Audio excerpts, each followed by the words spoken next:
Oh, welcome everybody. So excited to have with me today one of my old friends from college, Grambling State University, Miss Angelica Grayson.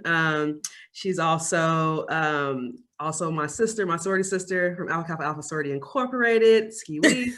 And I'm just excited because I feel like you have a background that a lot of my other coaches don't have, and you're a part of a sport that isn't very familiar to a lot of women that I speak to generally. So it'll be good to get your insight into that. And yeah, just excited to have you on. So thank you so much.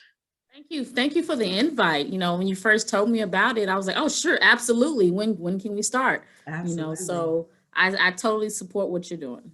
Thank you so much. Awesome. Well, as I just said recently, that you have a background that's a little bit different than some of the other coaches that I've talked to so far. So why don't you tell us a little bit about yourself as an athlete and then now as a coach? What are some things that you've accomplished in your life so far? Oh, wow. One thing that I've learned with being in, I don't like to say a male dominant sport, which is football. I like to say a male prevalent sport because, pretty soon it's going to be pretty equal. And so we won't hear, the next first female or first African American. It's just going to be, okay, somebody got hired that they're to do a job. And so eventually I hope that happens. But I've always been into sports. I've always been competitive in some type of way. The very first sport that that my mother put me in that was organized, because we all play in the street, as kids. So I played soccer, and then I was like, oh, okay. A couple of years later, I got into basketball, and basketball was like my absolute favorite. Like that was the sport of mine. Yes. Like I called myself Cynthia Cooper. Like I was just, I was over the top with that. No, I'm with you though. Basketball was my thing too, so I'm with you. It was something about it. It was just, it was just something about it. But I got into basketball, and that's when I started realizing that I had some leadership qualities. But I did not want to. I didn't want to water that seed. I was just like, I don't want to be a leader, low. So let me just, I'm a good follower. You tell me what you need. I can do that. Okay. But I kept getting pushed into leadership roles, and how I thought at the time, my mindset was, at the time I felt like when leaders are leaders, they make mistakes and they fall, they trip, whatever the case may be.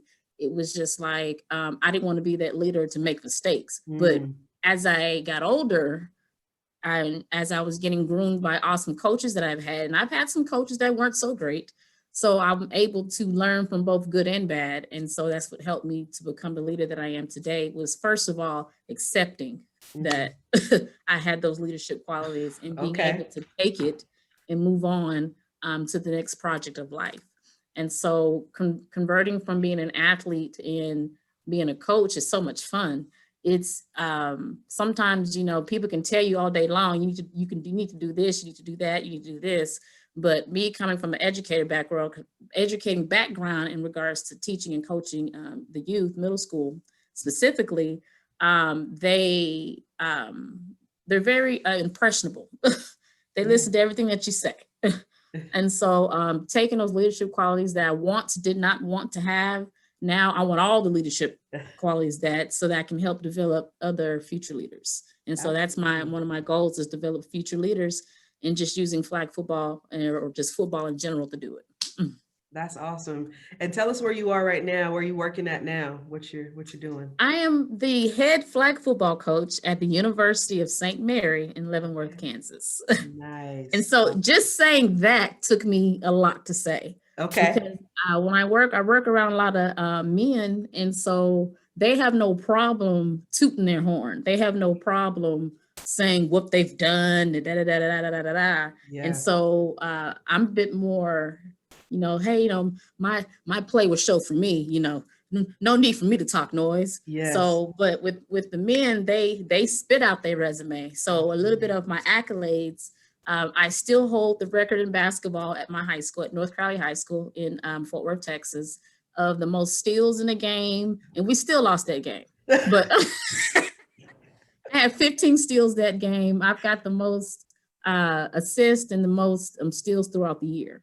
And Okay. so that has not yet been broken. Maybe one day, but it ain't today. Hey, I love it. And so moving on to other awards with, I also played volleyball. In my senior Okay. year, I was the setter of the year of our district. I think at the time we were 3A, 4A, I can't remember. My school was fairly new when I attended that school, and now they have gone and done some awesome things. In regards to my football world, that's where most of my accolades are coming from. Okay. Defense of the year in a league that I was playing in. I got voted that. That was such a shock. Did not expect that. They presented it to me during my championship game at halftime.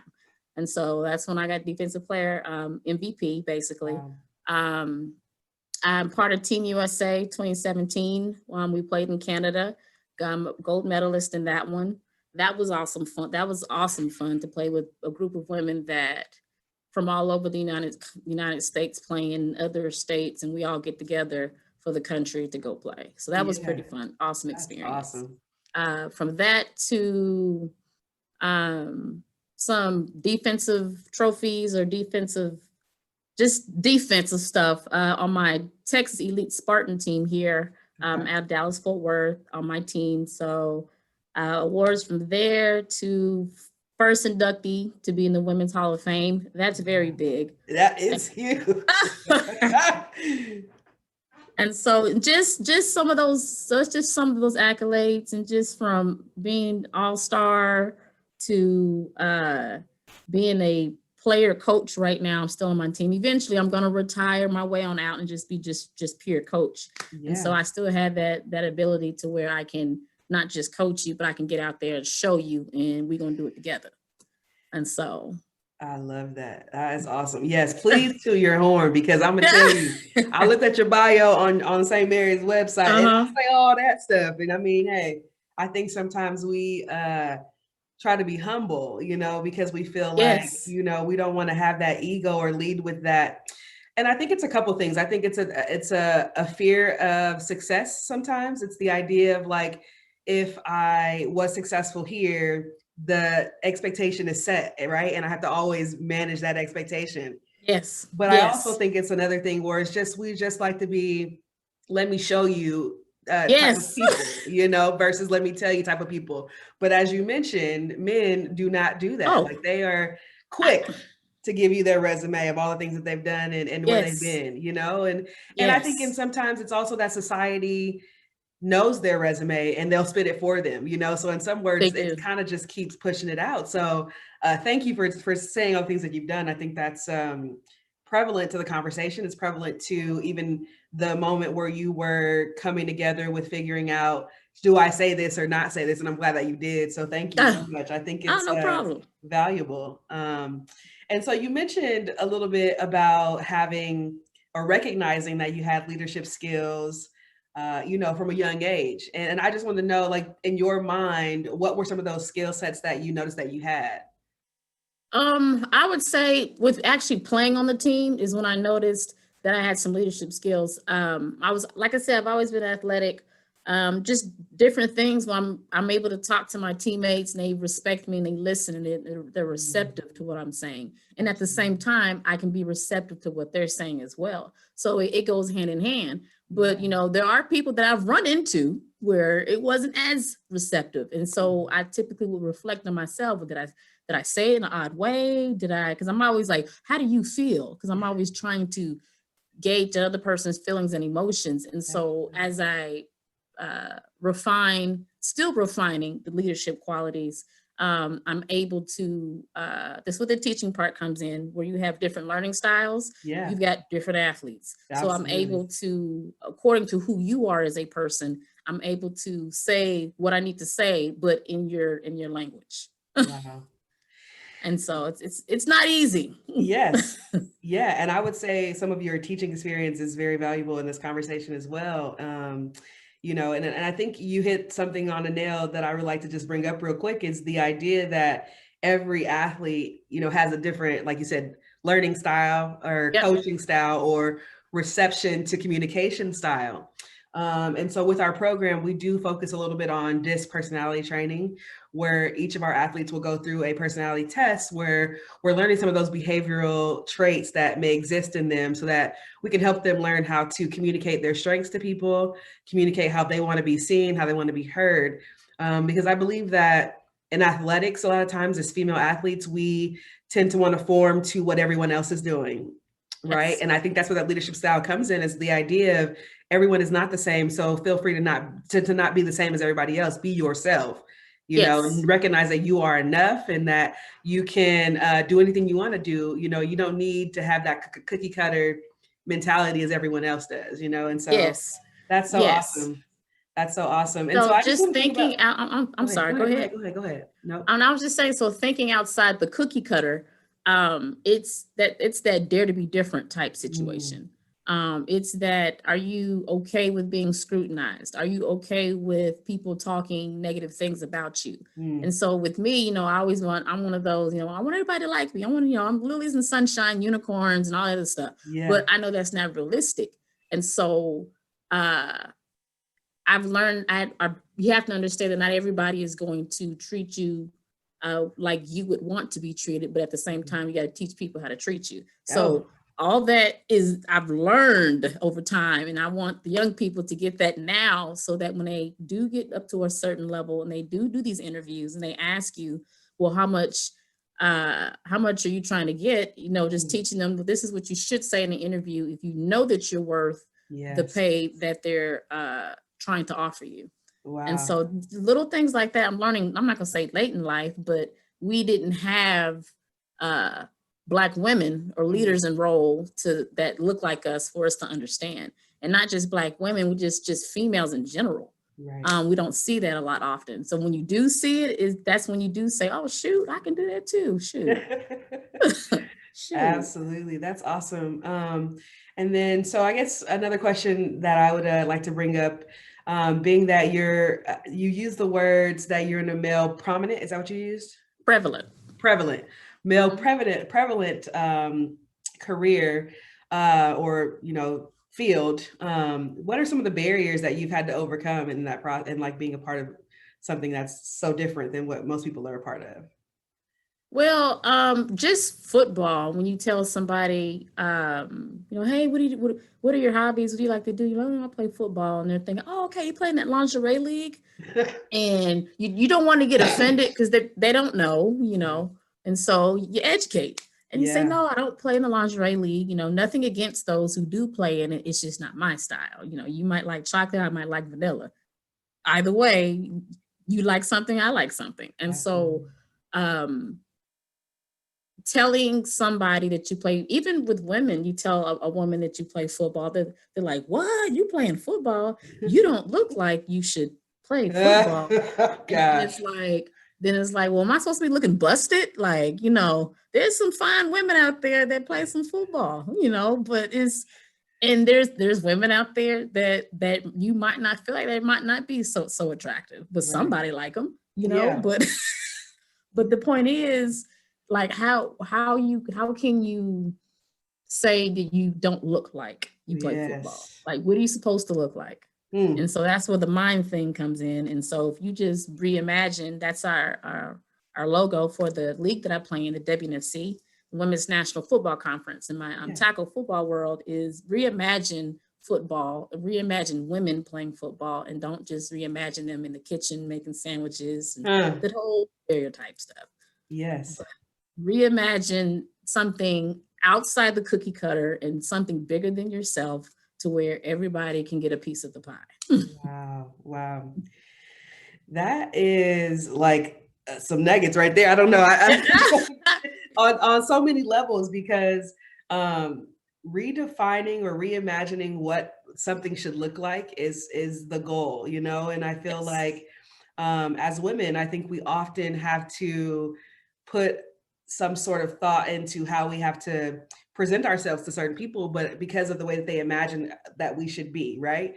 And so even when it comes down to the idea of what success looks like, what good performance and bad performance looks like, what authentic personality, like all these things are things that like us as people should be able to put forth the image. I'm like going all over the place, but put forth Yeah, the I'm with image you. I'm of, with you. you with me? Okay. I'm with Like you. we should be able to define what that is and what that looks like. But for some Yes, reason, society wants to put that image on what they think it should look like on us. correct. And as our female athletes, I want them to realize that, again, I had the slogan, you're destined for more. You're Mm-hmm. powerful, like, and I want them to recognize and own that and be confident in that, because we are, and we can be, but we have to own it, and we have to tell other Mm-hmm. people, this is who I am, and this is what I look like, this is what I'm about, and not what you think that those things should be. Yes. So, 'Cause if you can um, get that out your head, then you can have a growth mindset and then you can yes. move past what you thought and get something that's better. Absolutely.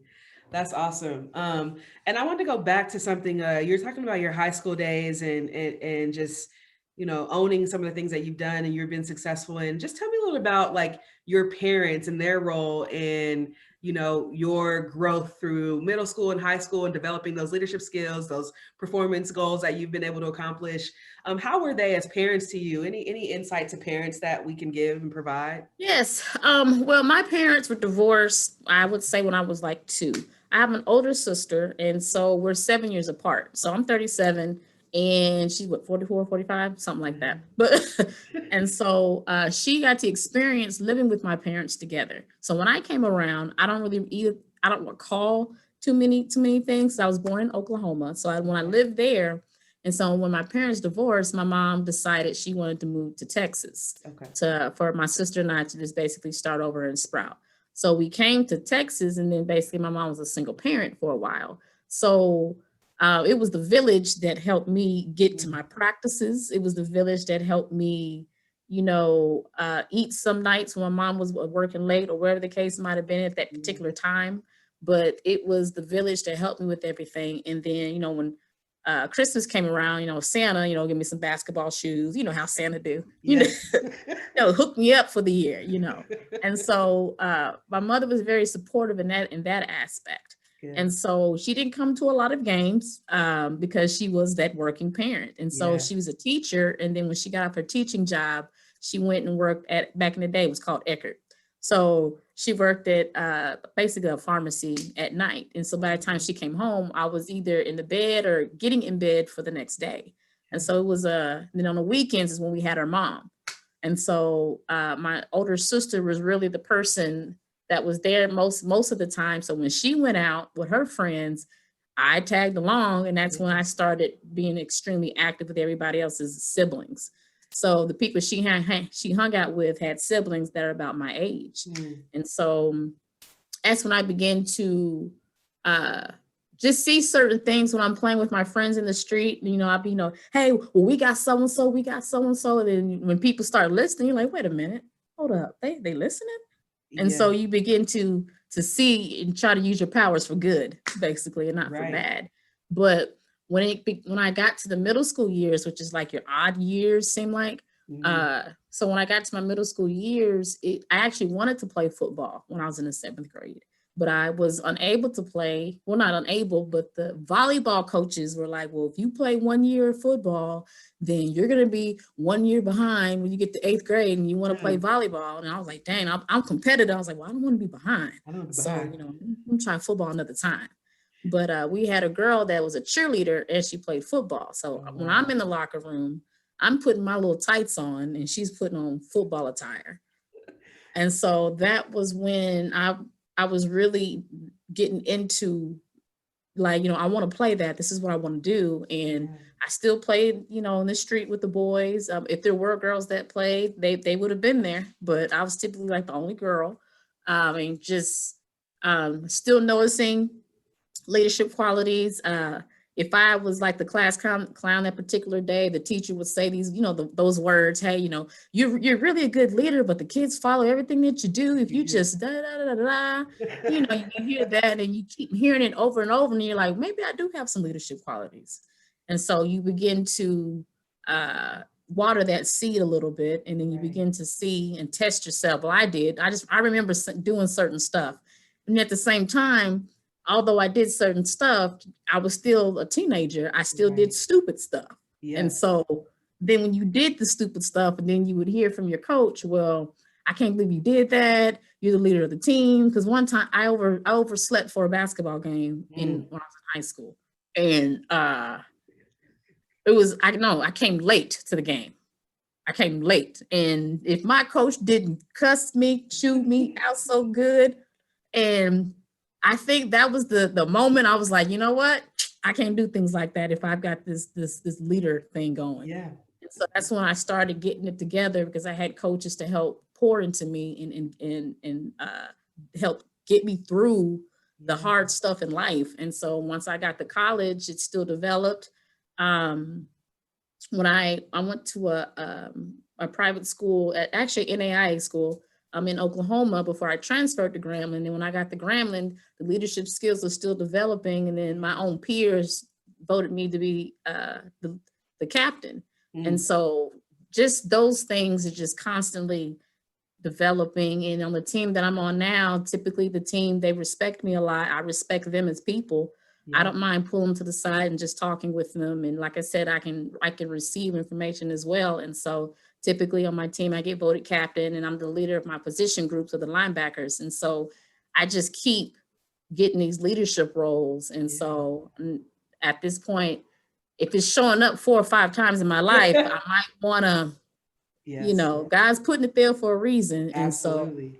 And so I learn from them. I take it, and I take as much as I can, and I go with it. I love it. So there's 2 things that stood out to me in what you were just talking about. One being community, and mentorship, and, having a support system, which I think is so valuable to the growth of our female athletes overall. And the second thing that you mentioned was the idea that being a leader doesn't necessarily mean that you're not going to fail, right?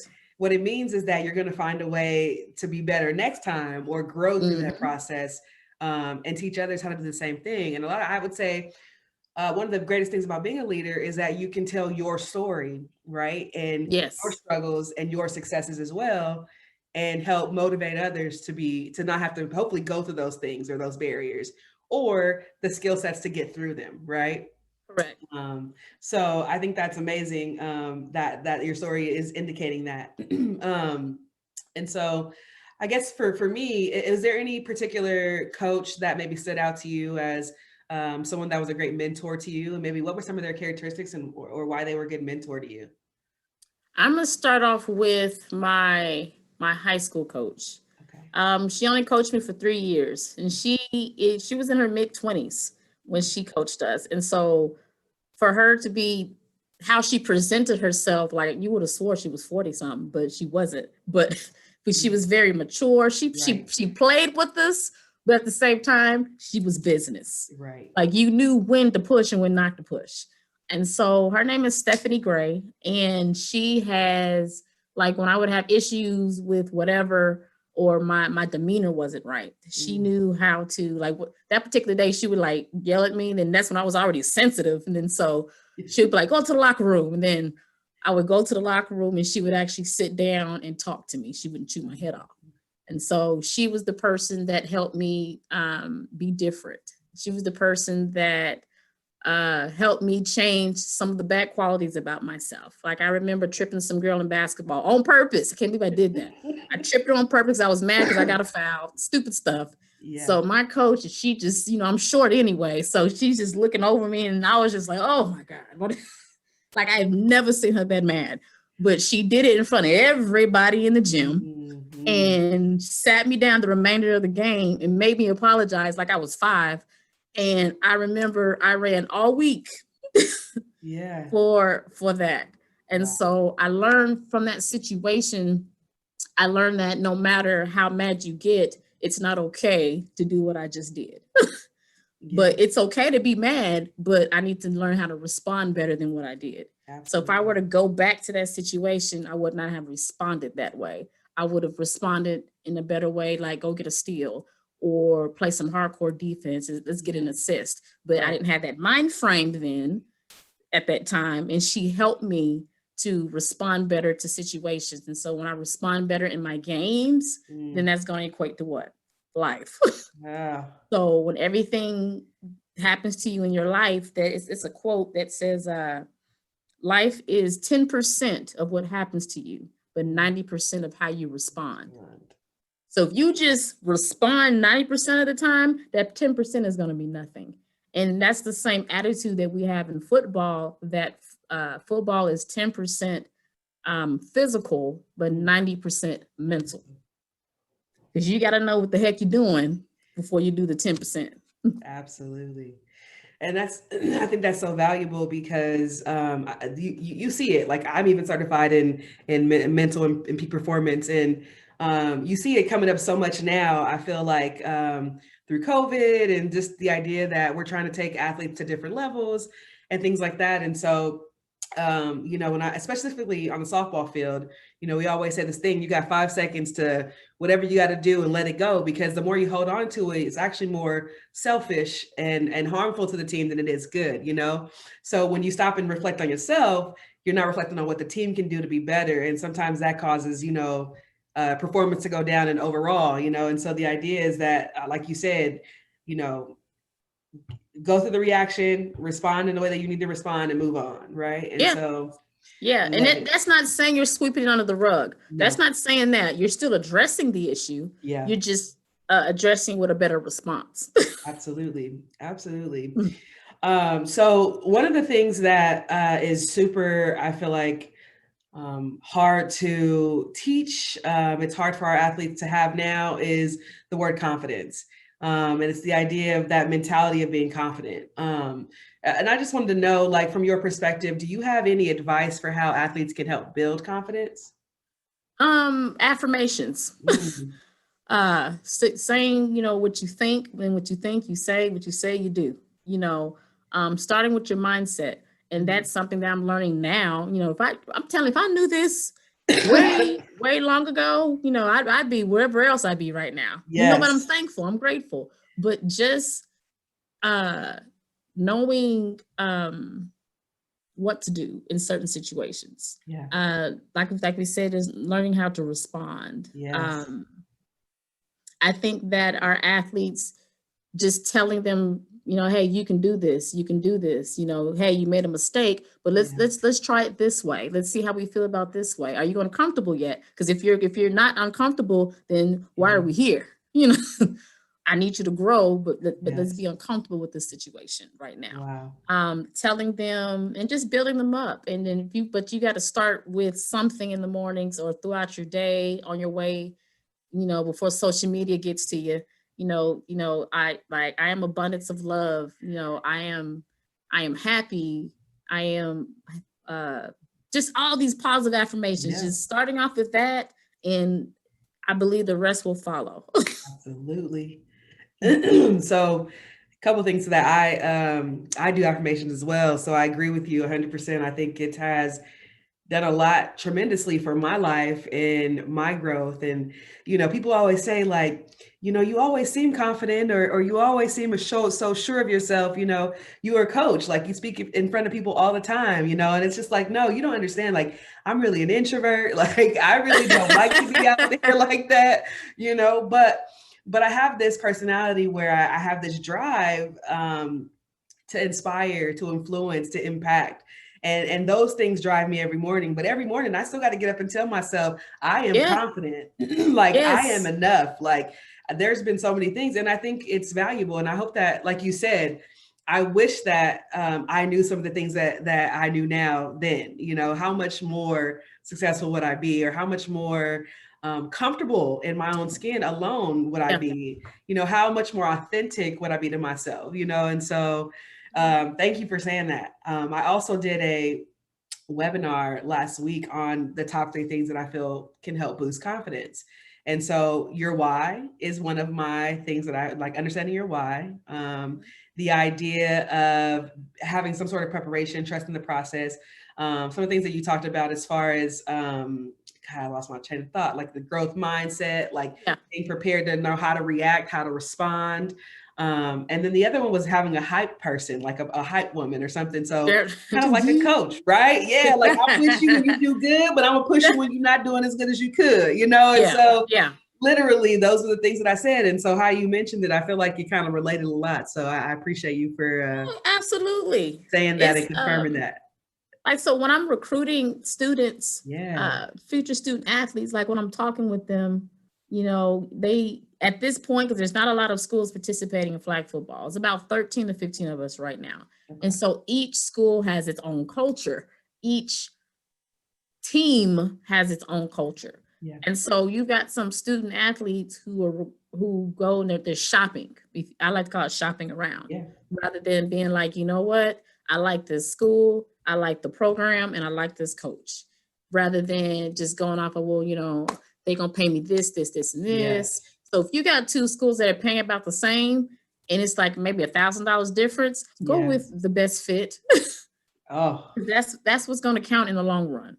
Go with the best fit. Don't just shop around because everybody's throwing scholarship money at you. absolutely. Just like, you know, these big D1 schools, you know, they're trying to get the number one recruit in the nation. And so they've got tons of people to look at, but at the same time, they're getting full scholarships. At that time, they're looking at, well, how do I like this coach, or how do I like this coach in their program? They're looking at all these things that's going to help make them a better man or a better woman.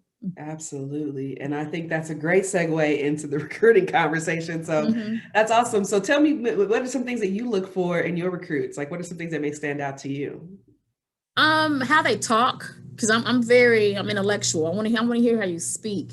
How do you how are you able to communicate with me? You know, I asked them, what is your definition of the growth mindset? And so I'm listening to how they can critically think.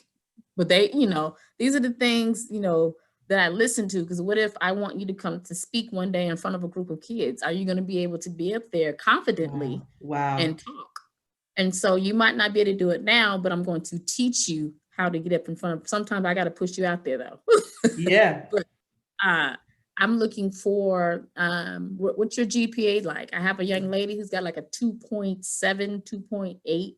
You know, it's a little low, you Yeah. know. And I asked her, why is your GPA so low? She's like, well, ma'am, to be honest, I did not take my first 2 years of high school serious. And honesty, Yes. I appreciate her honesty. And I asked, so we went deeper. I said, well, what happened? She explained it to me. I said, well, what did you learn from that? She said it, and I was like, well, is that something you want to do again? She was like, no, ma'am. I was like, okay, she's learned. I can talk to you further. You know, I'm not looking for the perfect person, but I'm looking for the person that wants to be perfected, pretty much. Iron sharpens iron, you know. I look at my recruits, I'm looking for, how do you get along with everybody else? How are you handling conflict? So you might hear me ask, you know, when's the last time you've had trouble with something? How did you handle that situation? And so I'm listening. Are you going to be honest with how you really acted? You know, so those are the things that I look for, because now, do you play good? Clearly, because we're talking, you know. Yeah. But I need to see, what is your character like? You know, what do you do when I'm not looking? So those are the things that I want to see, because I should be able to walk off for however long I need to walk off for, and practice should still fit like it's supposed to. Absolutely. I always say responsibility is my number one value. And you Yes. hit it on the head with that, like being able to trust that whether I'm there or not, the program is going to be able to function in the way that it needs to function is important to me as a coach. And I believe that it's important. Of course, we don't plan not to be there, but the idea is that Correct. if I have to be 5 minutes, 10 minutes late, or I have to go handle a situation where a player gets injured and I need to pull them to the Yes. side, like that, I know that the team is going to keep letting things go because they have that similar goal, that similar like habit that I want to do this and I want to do it right, you know? And so that's awesome. You know, I agree with that. Absolutely. And so, you know, you talk about the point where athletes, you've already noticed them, right? Enough to have a conversation with them. So, you know, what about those athletes who maybe don't have your attention yet? What are some things that you can give them as advice for how to get coach's attention? Well, there are some that actually reached out to me. Sometimes you're gonna have to be proactive and don't sit. You might be like, you know, I feel like I'm, you know, I'm A, B, and C. I'm 1, 2, 3. I'm X. You know, I'm this, that, and third. But there's billions of people, and you're just a needle in a haystack at that point. So to be the needle that the coach is looking for, reach out to the coaches and, make sure when you send the email to them, make sure it's catchy, say something that stands out, for the coaches. Don't just tell your accolades, tell something that stands out. And so when you're telling something that stands out, already have some highlights attached to it. For me, I don't like watching highlight tapes over 1.5 to 2 minutes. Okay. Because as I'm learning as coaches, their time is very valuable. Yes. So me watching a highlight tape for 5 minutes like this, that's not going to get it for me. I need you show your most impressive highlights within the first 30 seconds and then show other highlights right after that. Wow.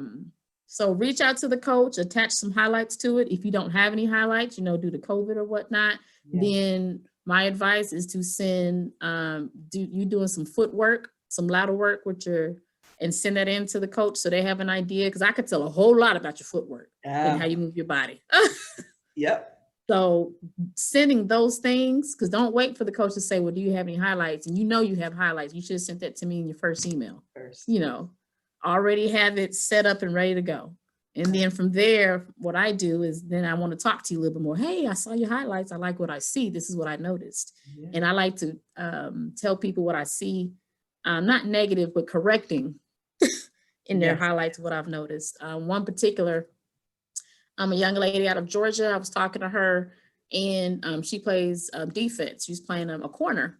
And so I noticed that she would get to the ball and like swat it down. And I would told her, if you would just move your hips this way and do this, this, and this, catch with your hands, not your body. Yeah, that would be a pick six every time. If this girl didn't get a pick six her next game and send me the highlight, and this is a recruit right now. Yes. I sent the text back and I said, so how many times did you watch this highlight? She was like, laugh out loud. She was like, a lot. I said, there you go. That way to be coachable. I said, just that small piece that I told you, you took that and now you got a pick six. And so athletes like that can just take it and apply it right away. Wow. That's awesome. Absolutely. Absolutely. So I only have a few more questions, just wrapping it up or whatever. So like I said before, owning your power in the world or being destined for more is something that's like my slogans that I really believe in. And so what is maybe one trait you can give that you believe every female athlete should have to own their power in the world? What's one trait you think they should have? I'm big on this one, growth mindset. If you have a growth mindset, to me, the growth mindset is the umbrella of all the other traits. And so I feel like you having a growth mindset, you're gonna be awesome. And I'll take that with my dad. And I didn't talk much about him, but he was in my life. But I will say he wasn't too thrilled with me doing the sports that I was choosing to do, especially into my adult years. And so when he found out that I'm still pushing with this football thing, because a lot of times he'll say, you ain't no spring chicken, that old school saying. I know, Daddy, I know I'm a spring chicken, but he has now, his mindset has definitely changed, because I never quit because other people were saying, well, girls don't need to be in football. I kept going. And as long as that I'm not even going to say there's a trail that I can take, you just create your own path. And so my dad is so extremely proud of what I've done thus far. And I actually gave him for Christmas my ring, my championship ring, but I got it into a necklace form. Oh. And so he's got a gold necklace form of my championship ring, just so he can, because he's extremely proud. It's just that he wasn't too thrilled with it when, I'm through middle school and all other stuff. And I even wrestled one year in middle school. He wasn't too thrilled with that either. But he has a daughter that is, I want to say, a female athlete. He has a daughter that's an athlete. Yes. Yeah. Like you said, redefine the image, right? Yes. Redefine the image. And that can be for people in the outside world, people in your close to you, in your household, and so That's awesome. And I love how you stuck with it and you kept pushing yourself. And again, you believed in something, right? You believed in you, number one, and you believed in what you could accomplish no matter the barriers. And I Yes. think that's such a great like way to end. Yeah. Basically the idea that I hope that all these girls and these females and these women can recognize that, look, you create your own box. You can not have a box at all. You can have whatever you want, a Yes. building, like a whatever, but Yes. you can create. I tell my students, or my recruits right now, our slogan this year is fear. Mm, And I use it as an acronym. okay. Fear standing for false evidence appearing real. And so there's two things you're going to do in life. You're either going to face everything and run, or Mm. you're going to face everything and rise. And so I have it on a wristband. You face everything and rise. Code. I need to get a wristband. Hey, I got you. I'll get your address and I'll send you one. Yes. Absolutely. I love that. That's so awesome. Well, listen, thank you so much, for sitting down with me and having this conversation. And Yes. I'm hoping, like, what I would love to do is, as things go on, if we're able to connect certain athletes, maybe if it's just to like get some knowledge or like go through a mock interview or whatever the case may be, like, I think you'd be a good person for them to sit down and get some knowledge from, because I think you have a lot. Absolutely. Absolutely. I'm in a little woman, I call it my girl group, but it's a women's group called Forward. And in that group, there are some strong women that's all doing different things. And one of them, we actually did a mock interview of how to interview for a job. Okay. And so when you said that, it made me chuckle on the inside, because we were learning how to negotiate our salary. Oof. And so that was a very, very big one. And so when I meet athletes that need some direction, whether they come to my campus or not, I'm just all about growth and building. I'll get mine back 10 times fold some other time. But right now, at this moment, let me help grow you. And Yeah. so I will, with my group, my women's group, I'll ask them, hey, I got an athlete that's into nutrition and dietitian. Do you mind if I can hook the two of you up? Sure, go ahead. I'll talk with her, because she works for the Minnesota Vikings. And so she's at the top NFL level, Yeah. and she's a dietitian. And so when they hear that, they're like, what? Let me get on this ASAP. Let me do this. And so I will say this really quick before I go, that I think is important, that I learned late in life as well, is a lot of times, sometimes when we're living and we're doing things, whatever we're doing, and someone says no, sometimes we do stuff just to prove them wrong, just to say, I told you I could do it. Okay. And so I don't know what it was, one day my mind frame switched. Instead of just proving to people that you've been right, prove to yourself that you've always been right. And then they'll catch on later. If you feel like you're the brightest star in the room, don't dim your light. Tell them to put on some shades. Keep going. I love it. I love it. I love it. And on that note, for sure, thank you so much. Yes. Thank you. Hit me up. Peace. I'll talk to you later.